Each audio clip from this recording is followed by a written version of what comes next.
Hey, I think we're live. Are we live? Chat, let us know if you can see us and if you can hear us. Nope. Yes. Yes. And for some reason, they're seeing Chet's thing up there for whatever reason. It was there for a second. Yeah, that was really weird. Hey, guys. How's everything going today? Hey, everybody's seeing us live. All right, great. Well, welcome to the Games Tavern Happy Hour, where we talk about the latest tabletop news, reviews, and occasionally we get some interviews, although not for this show tonight. A bunch of us nerds get together, talk about tabletop stuff, and we actually want to hear from what you guys are talking about as well. We've got an action-packed show tonight. I'm joined by our awesome co-host, Jeff, who you just saw a few moments ago. If this is your first time watching the Games Tavern or the Games Tavern Happy Hour show, welcome. Don't forget to give us a quick follow on Twitch. It's free, supports all of us here on the Games Tavern. If you have Amazon Prime, you also get a free Prime Gaming subscription, which you can use to show your support for all of us here on the Games Tavern. Prime Gaming subscribers also get access to sub-only emotes and also access to our special subscriber-only Discord channel. And remember, you can watch us live on Twitch, but all shows are uploaded to YouTube typically within 48 hours, so you can catch up on all the interviews and reviews you may have missed. Big thanks to tabletopaudio.com for providing music, ambiance, and sound effects for the Game Tavern shows. You can use tabletop audio in your own campaigns by choosing from over 240 ambiance and music tracks, often with alternate versions available for Patreon patrons. Or if you need something custom, check out the sound pad and options to create your own custom sound pad. We think so highly of tabletop audio that we support them, and we think you should too. All right. Jeff, I'm excited. Are you excited today? Always. All right, man. Well, it looks like we got a huge packed set of releases and other information coming out. Kind of thrilled to see what everybody is talking about for that. Definitely some whales in there. Yeah, I mean, some big surprises as well. And I think that one of the biggest things that I think we'll see is a lot of the the stuff on the board games is probably the most impressive. So why don't we just go ahead and cut right into the news, and let's get her in.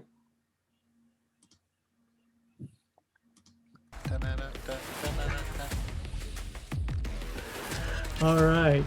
So as we go right into the news, guys, thanks so much for watching. If you have questions, just type it in all caps. We are tracking questions, and so when you have them, we'll try to answer them as best we can. So the first thing up today is Asmody acquires Board Game Arena.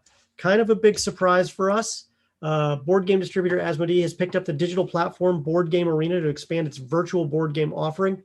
Kind of a smart strategic move, I think.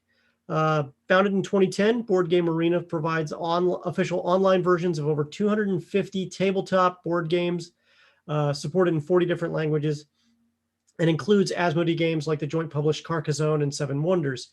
This new partnership should allow Asmody games to become faster, available faster on the platform, starting with Skull and Splendor in the next few weeks.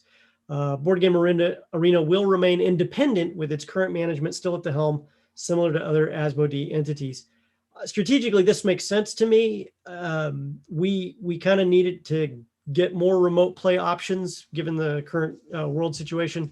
From a game design and a game company perspective, it just seems a natural choice for them to do this. What do you think, Jeff? Anything you'd like to add? Yeah, I'd love to hear what chat thinks too on this one. So I saw it this week, and I was thinking about it, and as soon as I saw it, I was like, duh, that makes complete sense to me. After what they did in 2020 with their separation from Fantasy Flight Games, spreading out the IP across Atomic Mass Games Mm-hmm. and Edge Entertainment, both taking the miniatures and the RPGs respectively. You're seeing Asmodee spread out their basically their eggs into multiple baskets, but keeping each of those baskets very selective on what it focuses on. So you have Fantasy Flight that's going to focus on the LCGs, CCGs. You're going to have Edge Entertainment focusing on RPGs. You're going to have Atomic Mass Games focusing on miniature games. And now you're going to have Board Game Arena focusing on that online entertainment, converting their games into virtual versions. So makes a lot of sense. Yeah, absolutely. And And we see this as a win for people who love tabletop games, but currently having challenges meeting up with their friends at this point as well. Why don't you take us into, oh, wait. I do want to make sure that we also, share that information. We source our information here because Credible Hulk sources all of his information. So we're letting you know where we get our information from as well. Incredible. Why don't you take us into the next one, Jeff? Sure. I mean, we were just talking about Asmodee, so let's go into an Asmodee subsidiary, Fantasy Flight Games, specifically Star Wars X-Wing 2nd Edition. They are getting 3 new Squadron Packs arriving next month for Star Wars X-Wing. That'll feature exciting options for some of the most iconic ships of the Star Wars saga. These Squadron Packs for the Rebel Alliance, Galactic Empire, and Scum and Villainy factions offer new thematic pilots upgrades for both standard and epic play. Each squadron pack is the perfect starting point for collecting a faction. It's packed with new pilots and upgrades designed to work together to form the tactical core of a squadron. In addition to the unique paint schemes for each of these ships, each of these releases will feature a strong theme to help tell the narrative on the tabletop. Specifically, the narrative for this one is going to be Star Wars Rebels. You are going to see elements from all 3 factions coming from Star Wars Rebels. You have the Phoenix Cell, which is going to be parts of the Phoenix Squadron. For the Rebellion, you're going to have Sky Strike Squadron that will be the academy basically from the Empire. And then from the Fugitives and Collaborators Squadron for Scum and Villainy, you're going to have some key heroes from the Rebel show before they joined the Rebel show. Specifically, I'm talking about wow, I just blanked on his name. Kalen. He's going to be part of that faction, and this is supposed to take place before he joined Hera on the crew of the Ghost. All of these miniatures, of course, are painted beautifully and can be slipped right into your main forces as major reinforcements. Right now, you can look for these expansions at your local retailer on March 26th, or you can go ahead and pre-order now through your local game store. Or, of course, as always, through Fantasy Flight itself, but we always support the local game store. We would hope you to do as well. Now, we were talking earlier, before we went live about cost of models. Mm-hmm. And when I saw the cost, and I went back and I saw that these are actually the first 3 packs. So each of these packs is 3 ships per pack for all these sections. This is 9 new ships coming out for the game. Well, they're not maybe not new unique ships, but they're 9 new elements with their respective cards and stuff. Mm-hmm. None of these factions have yet, in 2nd edition at least, through Fantasy Flight, have received these type of packs. They've all so far mostly been singulars outside of the starter pack, outside of the starter box. And each of those singular ships was $20 each, $19.95. This pack is $49.95. So in theory, you're getting a $10 discount compared to 3 single packs. But still, $50. The price points for these models just seem so high for such a little ship. Maybe that's just me. I don't know. I mean, they look amazing, though. I mean, you're definitely getting quality. You're getting all the extra, and you were talking about some of the stuff that money was also going to. So that when you look at these price points, you're not just thinking about what you're seeing. You're also thinking about The R&D for the next miniatures that are coming out. Yeah. So when you're buying miniatures, obviously the more detailed or superb the miniature is when it comes out, or the more finishing work that has to be done to it. It's not just paying for that miniature, you're paying for the next batch of R&D. And that's one of the things you'll see as we talk about stuff as we get later on down into some of the miniature specific stuff that we're going to go into later on in the show today. So I'm just impressed with the new paintwork. This is probably some of the finest looking paintwork I've seen on these ships in a long, long time. And it'll be really exciting to see these get somewhere fast. So what if Ken, any questions from the the audience, we're happy to look at that. We're excited to see it, and we'll go right into the next one here. Okay. Weird. Malifaux Explorer Society starter box. It's coming out. Pretty excited about that. For Malifaux 3rd edition, one of Weird's design goals was to make sure the game was easy to get into for new and returning players alike. They're continuing this trend by releasing a starter box for each faction, starting with the Explorer Society. So each starter box will include versatile characters and at least one versatile henchman. And that can be used with any crew in that faction and can be treated as a strong foundation to start building a crew for a 50 Soulstone game. So models included in each starter box will come pre-assembled so that you can start playing as soon as you open the box. This helps you also help your friends get started playing Malifaux without any troubles as well. To get started in Malifaux, we know that it takes up more than just putting models on the table. In each starter box, they're including their stat cards, 2 copies of each Explorer Society general upgrade, a measuring widget, and a handful of 30mm tokens, all of which are themed to that starter box's faction. So each starter box will also have a unique fate deck styled with that faction's colors and characters. And these fate decks won't be available anywhere else. So the Explorer Society starter box will be hitting your local stores in May. Definitely check it out. We're giving you an early look right now. Please get excited, everybody. This is going to be cool when it hits. I love the weird Malifaux look. I think these cards are going to be fantastic. Just look at the artwork on them. Jeff, I don't know how they did it, but they did a hell of a job. I every single time I look at these companies and I go, wow, and Weird never disappoints. You got to think about this. One of the problems with Weird has always been that their models are sometimes really annoying to put together. I remember getting one box one time, and I literally had pieces smaller than a pin, like the edge of a pin that I had to somehow like attach, and for them to come pre-assembled, and also all the unique faction stuff, that's huge, because that's kind of what it is. A lot of people, just like in other games like 40K, you kind of get a faction that you support a lot. And Weird, they're giving you faction specific decks in every box. Like, that's amazing. The widget's cool. Widgets are always nice to have, and instead of having to go to a third party, you can get it from Weird. It's going to have your faction symbol on it. That's always a good. The tokens are great.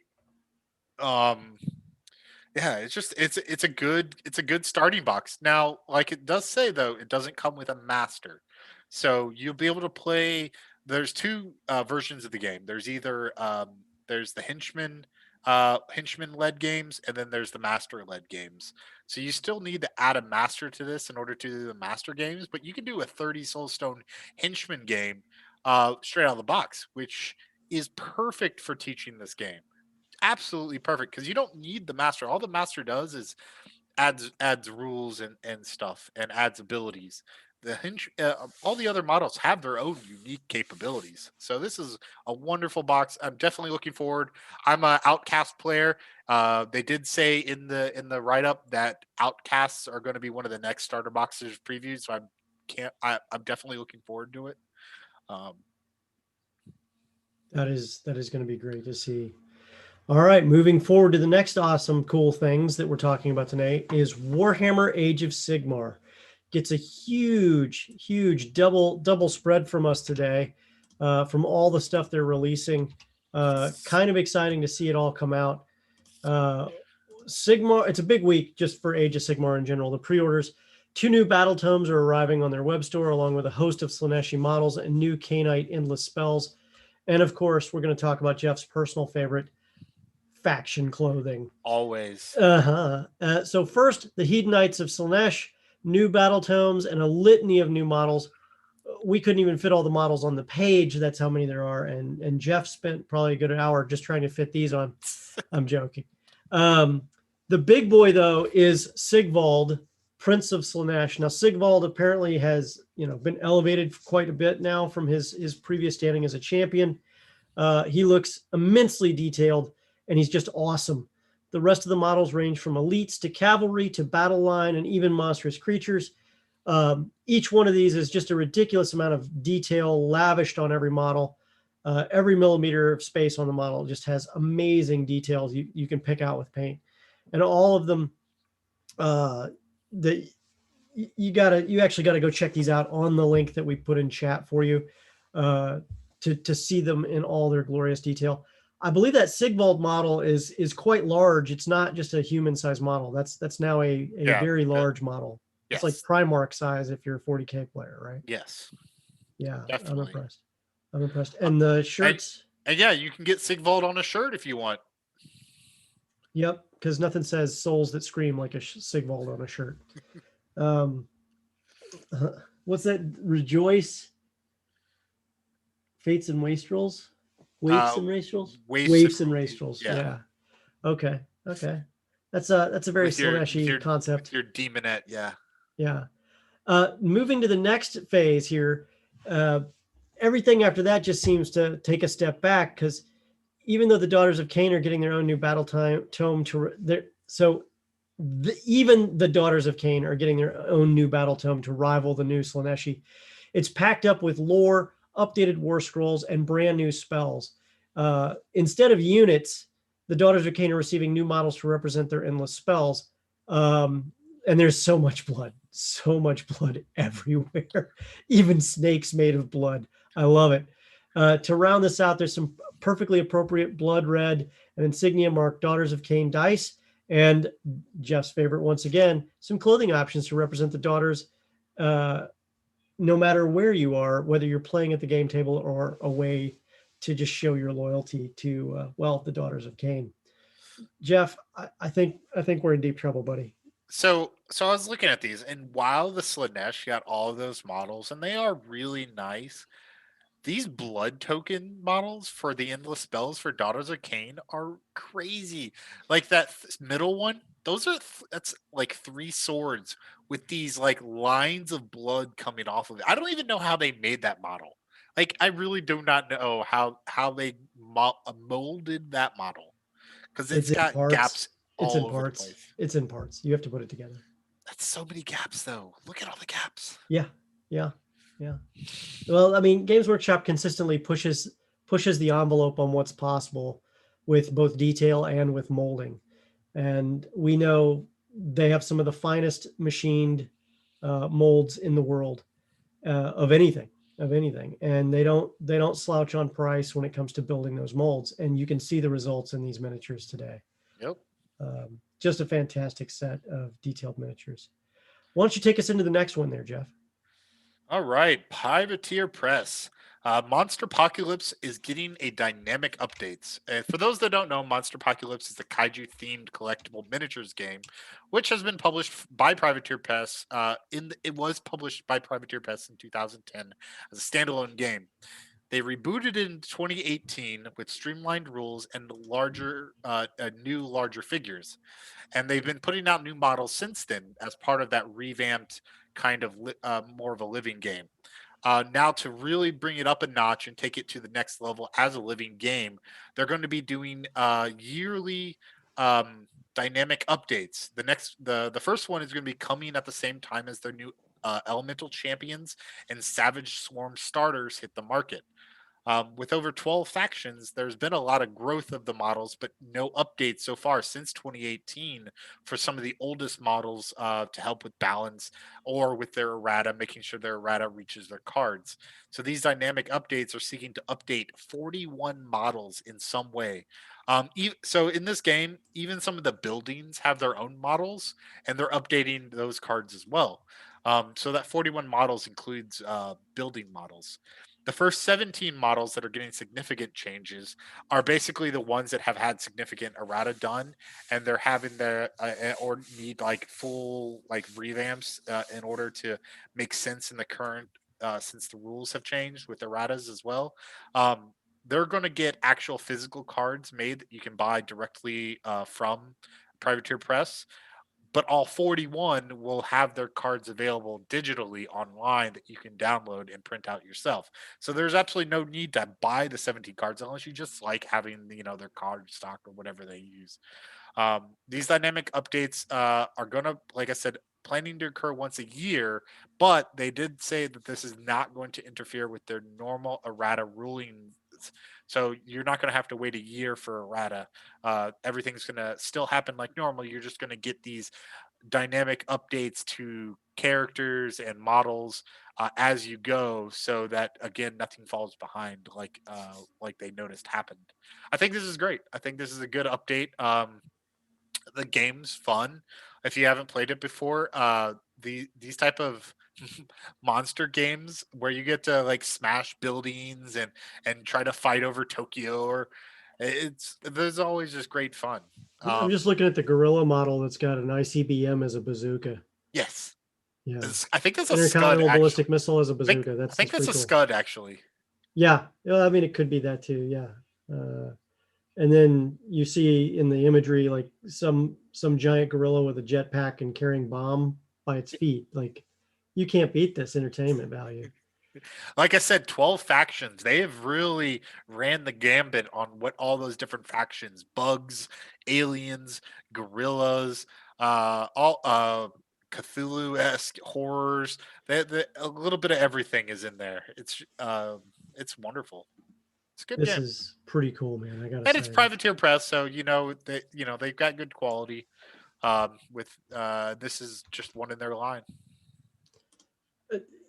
Do you have any insight as to the miniatures that are going to come with this, or is this their virtual tabletop game version? Because I'm seeing the imagery here. Is this just concept art, or is this actually something you're going to do on Tabletop Simulator or something? That's Tabletop Simulator. That's pretty cool. But the game itself is played physically, of course, normally, but as with almost every game in existence now, you can find a version of it made in Tabletop Simulator. Okay. Well, that's just awesome. I can't wait to try this one out then. Moving to our next one, Umbrella Academy. Jeff, now, are you a fan of Umbrella Academy? I enjoyed it. It was a good show. Okay. Well, Umbrella Academy has come out with this new amazing game from Studio 71. This Kickstarter's game set is in the Umbrella Academy universe, and it's finally hitting stores this month. The game uses almost 200 cards for 1 to 6 players, which, Jeff, you like that because that 5 to 6 player mark. Yep, that's the sweet spot right there. Yep. And in this game, each player gets to pick their favorite family member to act as their hero card and battle against villains while dealing with their dysfunctional family. Isn't that awesome? With a low cost point, a low time investment, and a fairly basic gameplay, this is an easy pickup games for fans of the genre that would like something that could be played with a little setup time and by most ages and skill levels. So it's a good game that everybody can play together. Mostly older kids though, but 12 plus. But a 20-minute game that you could play several times with your family over and over again sounds like a very good way to go. Yeah, sounds like fast play, good session time. You can go straight to that link and download the rules. They keep updated rules directly on that link. The rule page is only like 6 pages long, so yeah, it's not super rules dense. Like I said, the game they state the game should take about 20 minutes, so it's pretty quick. The price point of it is definitely in the ballpark, particularly if you're looking, like I said, 5 to 6. 5 to 6 for that price point, that's pretty good. That's really good. That is outstanding. Take us in on the Magic the Gathering news. Yeah. Wait. What's next year? Is this Magic the Gathering, or what is this? Vault of Magic. Am I missing something here? Oh, well, maybe. Oops. Let's. I might have missed it. Yeah, I think you did. Hold on a second, gang. I'm a bad. I apologize. Yeah, you did. But we'll just bring this back to some general news here real quick. Magic banned and restricted updated their list throughout the past year with pandemic conditions resulting in fewer high-level tabletop tournaments. Wizards of the Coast correspondingly slowed the pace of banned and restricted list changes in non-rotating formats. So expect some more changes to that. Recent community discussion has made it clear that many fans of those formats are interested in seeing shakeups to those metagames. This week's changes represent Wizards taking a close look at each of historic, Pioneer, Modern, Legacy, and Vintage, and responding to both play data and community feedback. Additionally, Wizards is updating the rules for Cascade to address interactions in older formats as well. So this rule will be implemented on Magic Online on 17 February, tomorrow. The full list of all bans, unbanned, and rules changes can be found at the link that we just dropped in chat. So you should see that there shortly. There you go. And check it out. That's pretty cool. Now for what I really wanted you to kick us into, the Kickstarter Roundup, Jeff. Talk to us about Vault of Magic. All right. So, longtime writer of Pathfinder supplementals, and now with this will be their 35th add-on for 5th edition. Sigvauld Press brings us their newest offering, the Vault of Magic. This grimoire of new magic items for 5th edition campaigns brings wild surprises to your gaming table, from unknown potions to fabled weapons and armor to everyday magic that could become a campaign staple. With over 800 items, that's something for here for your game, whether it is a new game just getting started or a long-term campaign that needs a jolt of new inspiration. For both the heroes, and you can also give these to the villains. Big name contributors to this volume include Adam Bradford, Luke Gygax, Daniel Kwan, Todd Ginrick, Lauren Obo Urban, and many more. Like, it was a laundry list of people that have contributed items to this book. It looks outstanding. It just started yesterday. It blew through its Kickstarter goals. It blew through all of its stretch goals. It blew so fast through its stretch goals. They haven't even had a chance to update their stretch goals yet. They're already out of all of them. And it still has 29 more days to go, and will complete on Wednesday, March 17th. Plenty of time to jump on board. Sigvauld Press does amazing work. This one looks just to be a feather in their cap, particularly because magic items, having a bigger options, you're not going to, and so that you can choose from, you can kind of do one of two ways in my mind. Tailor it to be more appropriate to the situation, maybe the enemy that you're facing.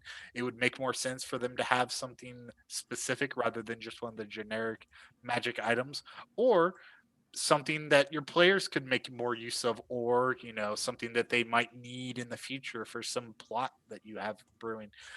So many good ideas in here, so many just wonderful.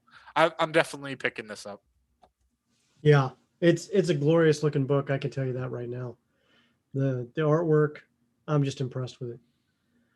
Okay, moving to the next one, the One Ring.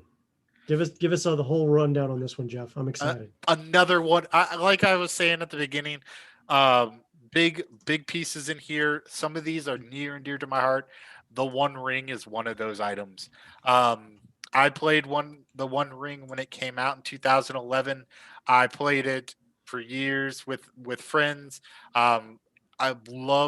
We went from Middle Earth role playing to the One Ring night and day. The One Ring changed how you played. It went from that old percentile style to this new style, which is much more modern.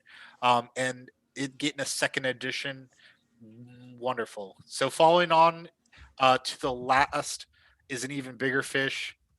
Like I said, that is Free League's The One Ring second edition, published in partnership with Sophisticated Games.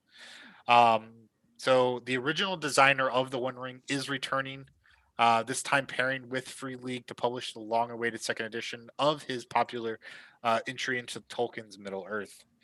The new edition of The One Ring brings players further into the twilight of the Third Age with a new hardbound. Yes, it is going to come as hardbound as the base, keeping the basics of the game for ease of entry for veterans of the first edition, while adding a set of updated and streamlined rules developed thanks to years of players' feedback and raising the game to a high standard of quality.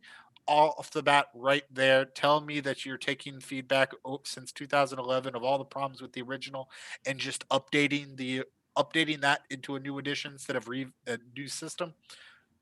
already has me hooked. Actually, I've already kickstarted this. Yeah.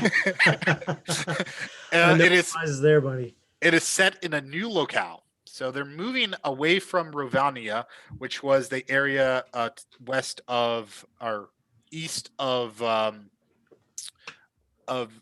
Forbidden Forest of and east or west of the Lonely Mountain, and this is going to move into the mist. That's going to travel across the Misty Mountains to the Lone Lands. Now, the Lone Lands of Eriador is the vast land that once saw the glory of the North Kingdoms of the Dunedain, home to Weathertop, and it will encompass all that space from Bree in the west to the Troll Shawls of Rivendell in the east. Um, it's going to be set in the year 2965 of the Third Age. So while they moved location, they really didn't move time. This is still taking place between The Hobbit and Lord of the Rings, at least in game. You can always play whatever time that Period you you want want. here, Yeah. yeah. Yeah. But specifically for the lore and everything that's going to be in the book, it's set in that one time. Complete visual redesign of art and graphics already. It just looks so Tolkien. It looks so classic, so like just that old style. It's beautiful. Um, it started 5 days ago. They passed $1 million today. Um, that's $1 million on an RPG. I think that the tough part for us is we only have one space to put the stuff here for this. And if you go to the link that we posted in chat for this on Kickstarter for the One Ring, you're really going to be just spoiled when you see the artwork that we couldn't put up here to show you. And I just want to make sure that everybody gets a chance to take a look at that. The map work is fantastic. The artwork and the cards is fantastic. Even the dice are really cool. Yeah, so the dice, they're keeping the same style dice. So you're going to have 6d6 and 1d12. But they're keeping the Eye of Sauron. They're keeping the tree of the tree of Gandalf. If you go onto the link and check it out, you can actually see that map. That map is of the Shire, actually, which technically isn't part of the Lone Lands that they say that this is going to take part of. But who am I to complain?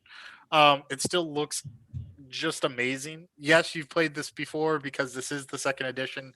Maka, The Adventures of Middle Earth 5e, yes, but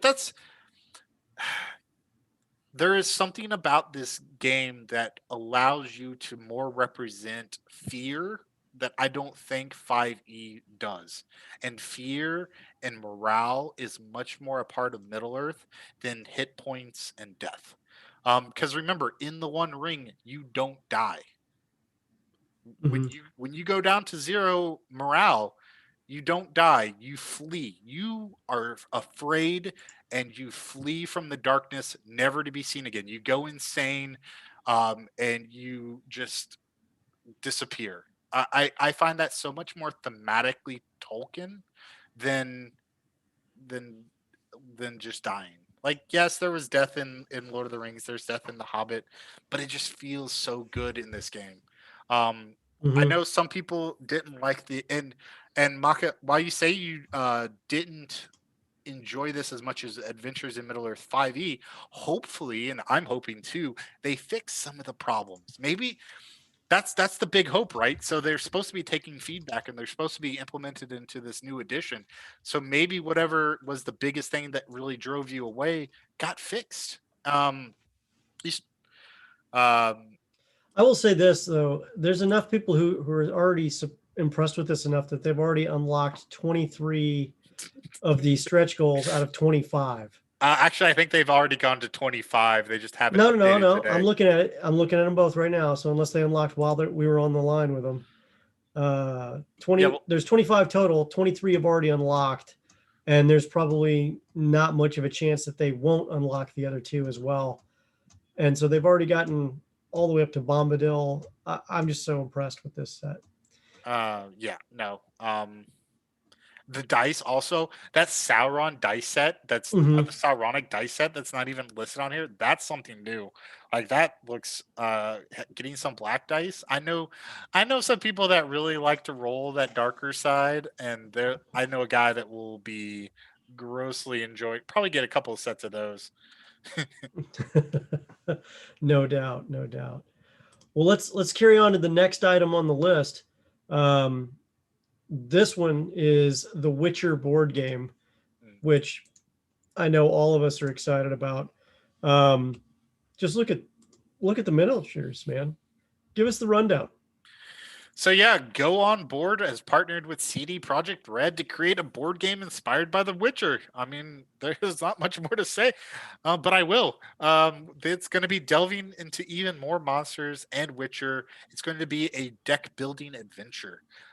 So the gameplay is going to be a big box action adventure board game made for 2 to 5, already off to a good number, set in the dark fantasy world of The Witcher, years before the saga of Geralt of Rivia.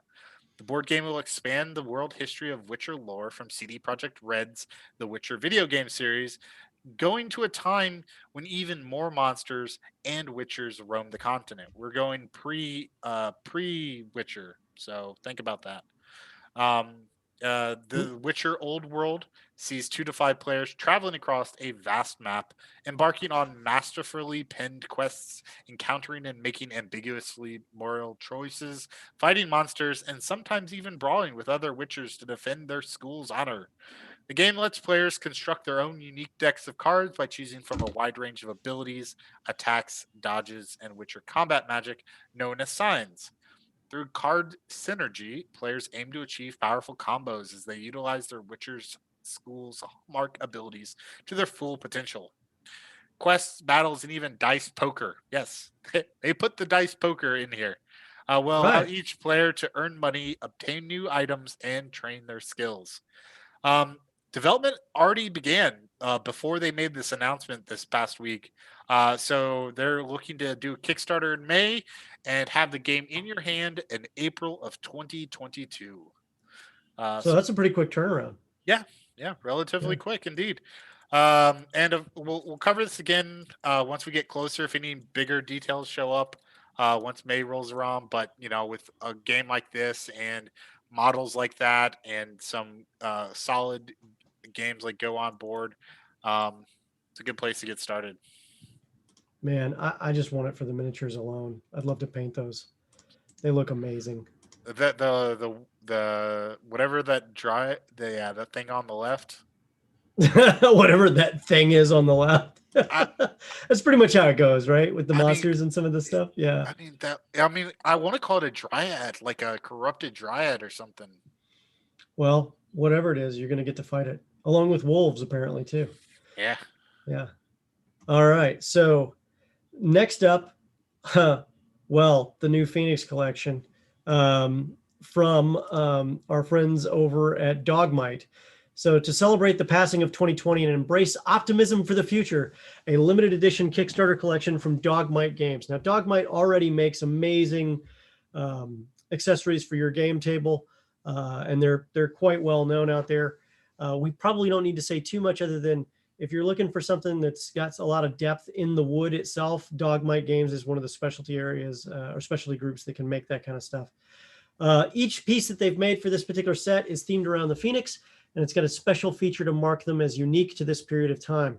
So there is a huge number of different Phoenix themed items in this Kickstarter for all your gaming peripheral needs. The GM screen, the dice rack, a pen holder, carrying bag, dice box, mini painter holder, rolling tray, dice tower, because if you've got a dice tower and a rolling tray, your options are unlimited for dice, and a player pad for personal storage at the table. Of everything, the GM screen is the craziest thing out there. You can see, 2 different pictures of it. It is a spectacular 4-piece wood set that is stained to match or colored to match with a lot of just gorgeous work on it to do that. And then it's also got a ton of extra features built into it as well. The D2021 is a bit of a gimmicky thing. So instead of the 20, it's got a 21 on the dice. We've seen this before. I think it's great to see them doing it because the dice are made of wood. And then their mini paint holder is a rather unique piece.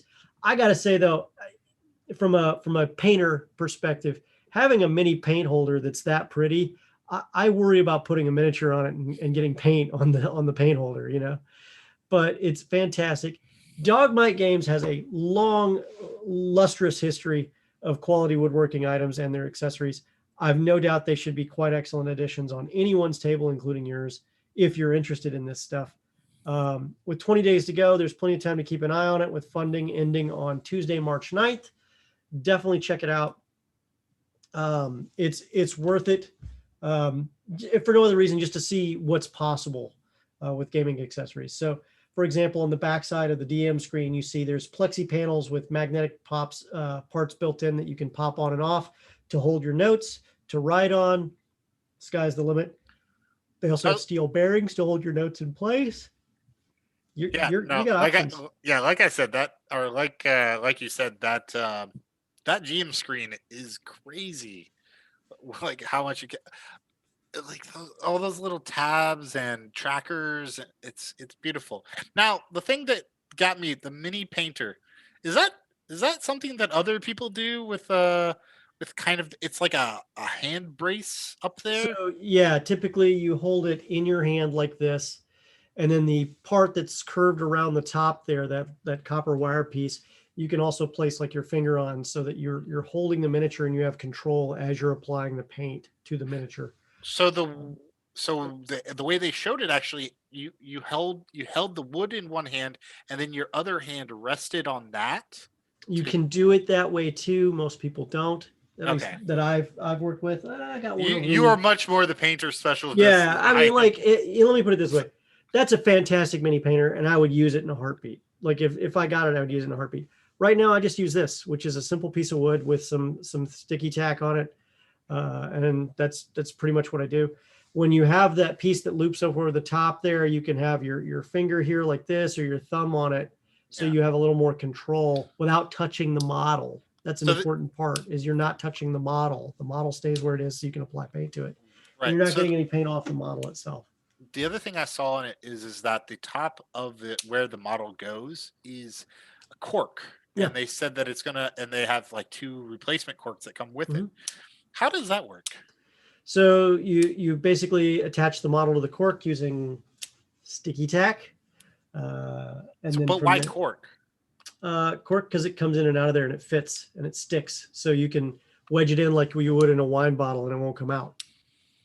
Because you don't want to tilt the piece sideways and have the model go thump and fall onto the ground. Right. So the cork's in there where it'll stay, but it's also something you can pop out over time. Right. So you can swap different models in and out as you're painting. Because some of us do like more than one model at a time, and if we've got leftover paint, we'll work on more than one model and keep that color going. But it's a spectacular piece nonetheless. It looks like they put some thought into it. I can't wait to see how it works out. Oh yeah, I mean, if you go to the link and check it out, it breaks down each item, or each of the bigger items, into all their little features. Like the player pad. The player pad actually has both a plexi panel that goes on top of it, and then also a wood cover. So, and it can't, I think they said 24 different options for the plexi panels. Oh yeah, at least in terms of how they can come out. Yeah. Yeah, they look, and it's so many options, like too many options, I think, almost.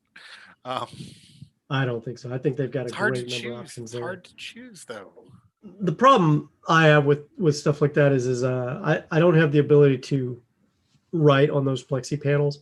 And most of the time I have other stuff up that blocks most of those screens anyway, like digital devices and stuff like that. But for a paper DM guy, that's going to be the bee's knees. I would still get this just because look at that screen. It's gorgeous. Yeah. The plexi trackers on the top for tracking initiative and the order in which fights happen is a fantastic addition. I would definitely use something like that. I also like the ability you can kind of, let's say you're at a smaller table, you don't need all 4 panels, you just go down to 3. Yeah. Do they have an option for that? Well, yeah, it's all held together magnetically. Is it? I thought those were hinges. Okay, Are they? cool. If it's magnetic, it's still killer. Magnet pivots. That's fantastic. Yeah, it's That's all fantastic. magnetized together. Wow, that is so cool.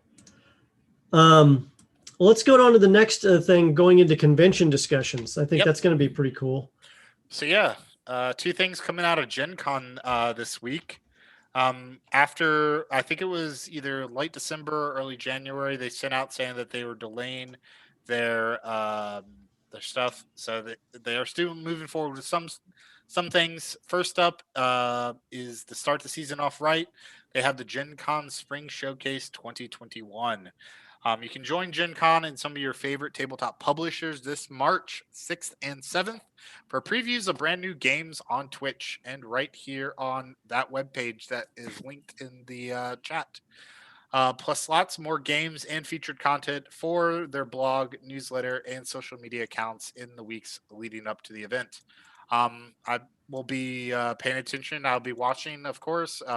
If we see anything insane, we'll be sure to talk about it in the following.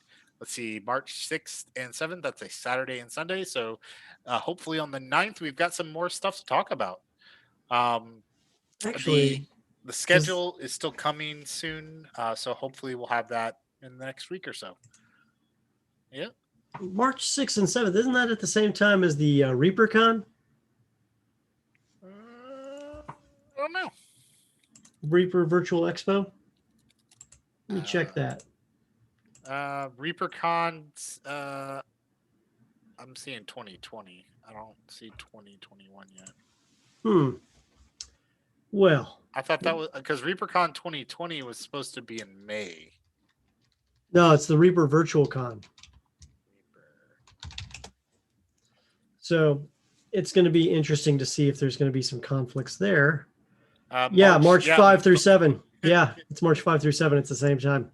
That's going to be interesting. Now I've got to make tough decisions. So I think really this is specifically only for there's no gaming. This isn't for gaming. This is people showing off their wares. So it's a showcase. Yes, but it says it in the name, showcase.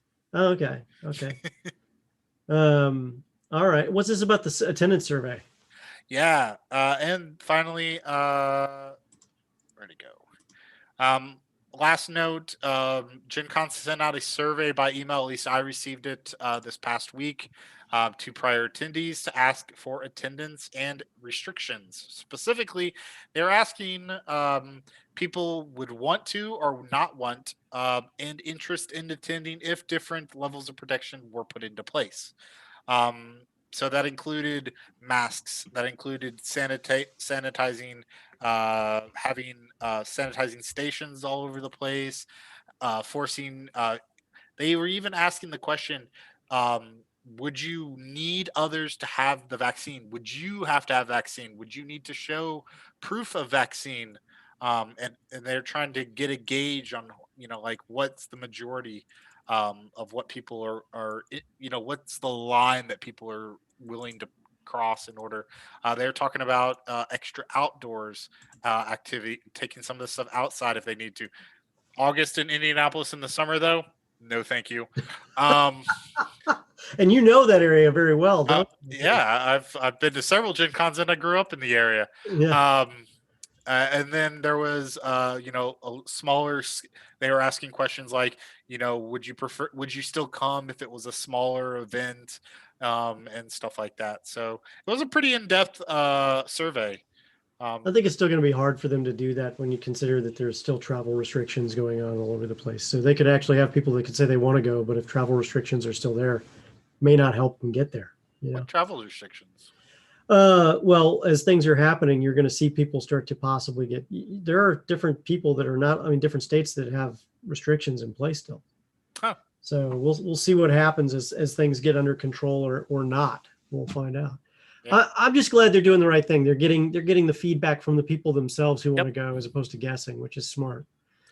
100%. Yeah. Go ahead. No, I was just going to agree. I think it's big, particularly because not only are they getting the feedback, but it's like I said, that line. What is the line that people are willing to how much inconvenience is someone willing to take in order to attend? Absolutely. Absolutely. Well, hey guys, this seems like as good a time as any. We are going to cut the for break, and when we come back, we're going to ask you guys to tell us what you think of tabletop gaming and TTRPGs. So we'll be right back. Take us into break.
Hey, we're back. Glad to see everybody. Excited to see you guys and in chat. We're really taking questions directly from you guys to discuss the various different tabletop things that you saw today, as well as anything else that you're interested in discussing tonight as well. So if you've got any tabletop things you want to go over, we're definitely interested in hearing from you guys as well. Definitely talk us through what you're thinking in your games, your tabletop role-playing games, your board games, your miniatures games, and of course your games of Magic and other tabletop card games as you see fit. So, Jeff, what are you playing these days? Because I know you got another game that we don't stream.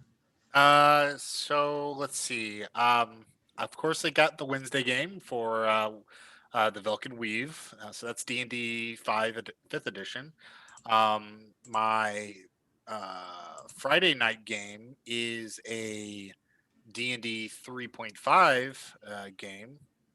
And then my every other Saturday game is 2nd edition Mech Warrior RPG or Battletech RPG. Why should I not be surprised that you're doing BattleTech, my friend? You know, it's a lot harder than you think to find somebody to run BattleTech. Out people to play it too. It's it is not the greatest of systems. Oh, really?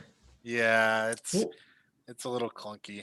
Well, I mean, any system can be improved, I think, a little bit here and there with minor tweaks, and most people that are doing an RPG want to just get along as they're doing it. So, very much, and it's about the story as much as the gameplay, right? And the interaction. We're having fun. We're I don't know. We're like 6 months in now, 5 months in. So how many mechs have you lost? Surprisingly, none. Then you're not really playing Mech Warrior or BattleTech RPG. You haven't had a mech blown out from under you. What the heck? We've killed a lot. I'm gonna go out on a limb and assume that the GM's not watching. So I will say he gives us way too much advantage. The infantry, one platoon of infantry has killed more mechs than our entire company. One platoon. How is that possible? He runs some random headshot rules, and just he says that basically in his universe, if an infantry unit is on your mech for 2 turns, the second turn they get to make all of their attacks against your head. What? What kind of witchcraft is this? That's what I said. That's like I'm never getting near infantry that you put on the table, ever. Oh my gosh, that's scary. That infantry over there, they're getting artillery dropped on their faces. I don't care. That is so scary. I can't imagine. Like the last mission that we played this past Saturday, we took out 2 Mad Cats with 4 medium mechs, and we never got shot. Oh, really? Yeah. The first one, we dropped 2 Arrow 4s and some LRMs into from behind cover with infantry spotting from the building. Never saw it coming, just schwacked him right off the bat. And then the second one got infantryed. Oh, don't you love it when you get infantryed? Apparently, it's a thing in his game. Yeah. But so, how's the Velkin Weave going? What's the Weave up to? Ooh. What should we be expecting you guys walking into on Wednesday? Dude, tomorrow gonna be some craziness. Yeah, we coming out of the tower. You came out of that giant lion with the undead lich and the ghost ghost king. The ghost lord. Ghost Lord, yeah. So now you've got him on your side at least, or at least he's not going to get into the fight, but maybe he'll come to help you with the fight too. Seems that way. Hopefully, that's the plan, right? But we're not exactly like at the peak of shape right now. A little worn down, we haven't slept in like 3 sessions now, so we're a little worn that way. And now we're getting we're running from our lives. From this kill team, specified kill team is what the GM used. So we are So it's going to see us have to do maybe something out of our butts in order to survive tomorrow. Oh, wow. Well, that'll be interesting to see. And that black dragon knows you're around too, right? Black Dragon. Yeah, the one you didn't kill as you Oh, destroyed. well, he's not going to come back yet. Right. You never He doesn't. know. He doesn't know where we are. He flew back to the main body. Okay. I hope so. Because he basically almost one-shotted a bunch of you. Oh, So. They don't count. I see the big bad paladin just stands up and takes a beating and keeps on going, right? So what do you think is going to happen in the big fight? You think you guys are going to make it, or you think it's going to be a draw? The big fight. Yeah, because there's a war. I think it's going to come down to two things. The first thing is what does the Ghost King do, or what does the Ghost Lord do? Sorry. Wow, you're a very important gentleman over there today. Apparently. So it's going to come down to what the Ghost Lord does, and the second being is when does the airship show up so that I can drive it into something? Oh, the airship, yeah, because you were already talking like, I'm going to take this thing and crash it into the next thing that comes in. Yeah, I'm going to slam it straight into a dragon. It's going to be fine. This is why I'm not worried about the dragons, because I'm going to have the airship. It's going to be great. Yeah, because I mean, what could possibly go wrong when an acid-breathing dragon starts, taking pot shots at an airship? It doesn't matter when the airship's hitting it into the ground. If it gets hit, they can fly out of the way, maybe. No. I'm flying too fast. Obviously. What kind of airship you got there? Does like Mach 3 or what do you got there? Oh, okay. It's called plot armor. Plot armor. Okay. That should be actually pretty cool to see. I'm looking forward to tomorrow's show. For those of you who don't know, Grant Ellis is the dungeon master for that show. We've also got Mr. Smithwick. If you look him up on Twitter, that's Corey. We've got Tom, who plays Bope. We've got Michelle, who plays Delirious. And who am I forgetting? Jeff, you play Rinion, and I'm forgetting somebody. Who is it? Are you? Am I? Yeah, I am. I'm forgetting somebody. Rinion, Ellen. No, there's 5 of us. Did I get all 5 of you guys? Quentin, yeah, Josh, who plays Quentin, and Quentin is actually very entertaining as the rogue of that party. So it'll be pretty cool to see that kick in. Where else are you guys going to be going to? Where's the next place you think you're going to go to?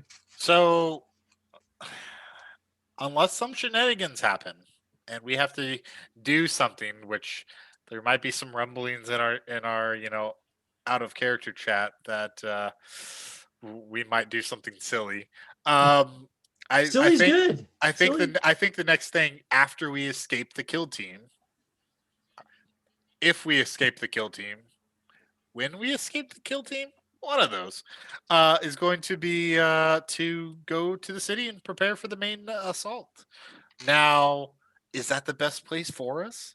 As an elite team, should we be on the front lines, or should we be deep striking behind the lines to take out leadership? Who knows? There's some interesting things that could be placed onto the board there. Truly. It kind of comes down to what Grant lets us do. And knowing Grant, it's kind of what we come up to do, and then he'll be okay with it. So I think if somebody comes up with something crazy eyes, maybe we can get to do it. That would be pretty cool. We did have a question. Would the Hindenburg have a fare to better against an acid breathing dragon? The answer is no. I mean, it wouldn't have exploded because I don't think acid would have caused a spark or caused it to heat up enough to explode. Once, you know what? It doesn't matter. Once all the lighter than air trapped within the Zeppelin bubble is popped either by acid or flames, it still crashes to the ground in a mess. It would crash, but it wouldn't crash in a fiery ball. Right. Instead, it would just be a collapsing giant batch of metal holding whatever it was there, and then, there's no help. It's less oh the humanity and more like oh no, that looks bad. Yeah, that looks like crushing pain when they land. So That doesn't stop at the end. you're bombarding me with all the questions. What are you playing, good sir? Oh, well, this Saturday I'm running Dark Days in Mulemaster with a completely new set of faces.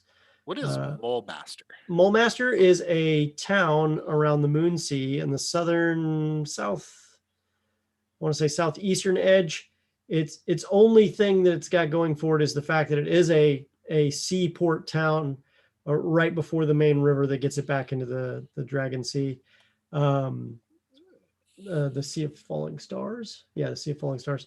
And it's it's a very bad place that has what's known as the Arcane Edict, where if you are an arcane caster of any sort, you are not allowed to cast any magic. You must swear not to cast any magic whatsoever, unless you are a member of the Cloaks, and you must also swear at the same time that you will do no harm to the High Blade or try to usurp his or her rule of the city, whoever the High Blade is, which is the equivalent of a king.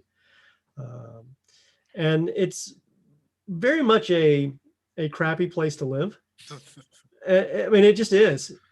So it's like Gotham City for D&D in many respects. So if you can't cast magic, you can't cast arcane magic. Well, Divine magic is okay. Sorry, you can't be caught casting magic. That's correct. Caught is the operative word. How are they detecting you casting that magic?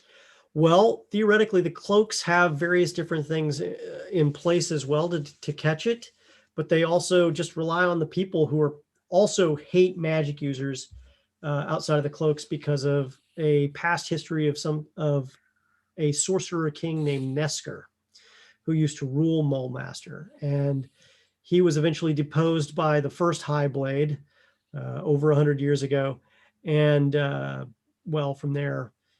They outlawed arcane casting of all sorts because the Sorcerer King was quite a brutal king, from what we understand. I mean, I'm all aboard. As a paladin, I'm good with keeping the arcane casters down. Oh yeah, you got to keep them to a minimum, right? Yeah. From there, they did a lot of very interesting things with what they do for how the Cloaks work. There's also the Hawks, which are like an elite secret police force or secret military group. There is a big difference between the City Watch and the City Soldiery. The Soldiery is both the Navy and the Army of the city, and they're considered very competent and very loyal. Similar to Neverwinter in that split in the two organizations. Split in organizations, but not split in competence. In Neverwinter, the Watch and the Soldiery are very competent both. And they have their specifics. In Mulemaster, the Watch are considered the people who failed and couldn't get into the Soldiery because they were either lazy, they were too rotten, or they just weren't loyal enough, and they basically were too self-centered to do whatever. There are some, patches of excellence among the City Watch. There are some people, who do want to do a good job and do take care of their people. But it's a very squalid situation for most people there. There's 49 different noble families, and everybody else is kowtowed to them. And if you're not a noble, well, basically you live day to day, just trying to scrape by. And then to finally make your life better, there's a whole bunch of refugees who came from Flan and Zentil Keep when they fell, who are now living in the ghettos. I mean, there's an area known as the ghettos. There's an area known as the Zent ghettos. It's just what it is there. And so it's someone else for even the squalid locals to kick around because they're considered the outsiders. And the party is made up of people who are mostly from those outsiders, those people who came from the ghettos or from the outside world. I think from the chat, they mentioned that you may not have appreciated it because the paladin may not like the prevalence of Bane worship. Yeah, and I was seeing that. And I was kind of waiting for a break to really address it, and it's kind of, I don't know, because Radiant's not like a lawful good paladin, right? He's not a paladin of a good deity. He's a paladin of a neutral deity. So I think I would be okay. I mean, as long as you're not doing like obviously evil things directly in front of me. Like if you're just not murdering children in front of me, just because you're a worshiper of Bane, I'm probably okay with. What about merciless power? Okay. Again, it's how you use it, I think. Mercilessly. You're right, but mercilessly in what way? Um, you steal bread because you're starving, so they cut off your hand. Still sound like a fair and just balanced system. But again, that's not Ringen's bag, so Okay. Interesting. Chat wants to know if the cast and crew will see the merciless power. It's entirely possible. But can I see them? Yes, it is entirely possible that will come out this Saturday. So the party just got done. They escorted a Red Wizard of Thay from a noble's house to the Thayan embassy. It was quite a interesting situation, as the party had never, the great part about this particular crew is they're a lot of fun to play with. They've never played a game with each other before until that day. That's great. They had a great interaction behind the scenes, just trying to get stuff situated.